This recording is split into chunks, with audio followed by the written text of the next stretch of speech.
Kantrip, good afternoon po sa ating lahat. Welcome back to our channel. Kumusta po kayo? Another short video bago kami aalis kasi kami ay mamimik up ng mga cargos ng ating mga motor parts and accessories. So, naka-open pa rin kami kasi mamaya pa kami aalis 3 o'clock. So, past ano ba lang 1. Nagpe-prepare at syempre open pa rin kami at may bumili ng hub, rear hub, pang likod na hub ng pang XRM. Syempre, mayroon tayong dalawang klaseng hub, yung pang disc brake or drum brake. So, unahin natin ang drum brake. Ito yung pang drum brake or brake drum, which is, ang ginagamit dito ay brake shoe. Ayan siya.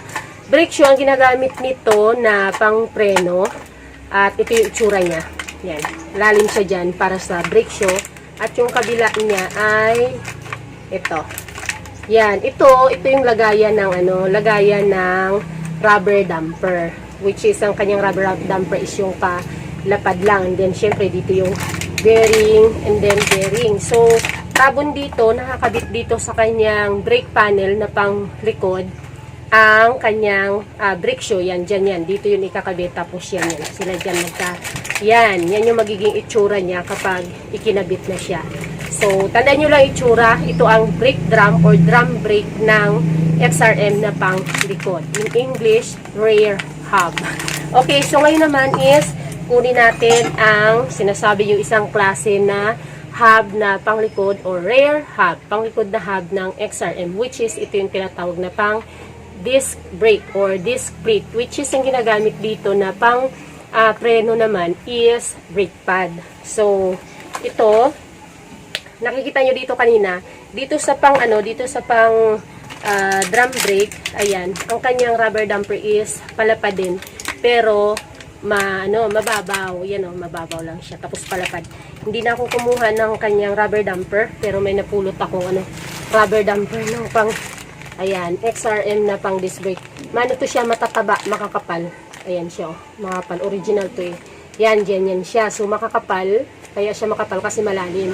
Yung lagayan ng kanyang rubber damper. And then, dito sa kabila, yan, nakikita nyo ito. Dito naman ilalagay yung disc brake. Disc plate. Ayan. So, dyan ang disc plate. Dito, mga bolt. Yan, yung 4 na yan, bolt. Ayan. Tapos, dito sa kabila, ang kanyang magiging flange hub. So, dito ilalagay yung mga rubber damper na yan. Ito, papasak yan dyan isa-isa. At, ito, itatakip yung kanyang, ayan, yung kanyang flange hub. At, dito na ikakabit yung kanyang sprocket. Ayan. So, ito diba? Komplikado.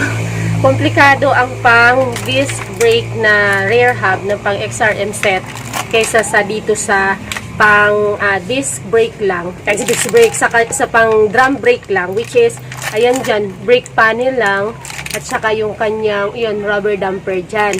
Ikagaya nito, ayan, medyo malaki na siya. Yan. Okay? So, yun lang ang ating short video tip about dito sa rear hub ng pang XRM, ayan, pang disc brake at pang drum brake. Brake shoe ang ginagamit, brake pad naman ang ginagamit dito sa disc brake. Okay, thank you very much at masyado nang nagmamadali, may mga customer pa. See you in my next video. Shoutout to Uno Motorcycle Parts and Accessories sa Calatagan, Batangas. Please hit the like kung nagustuhan and subscribe po sa mga hindi pa nakapag-subscribe. Bye!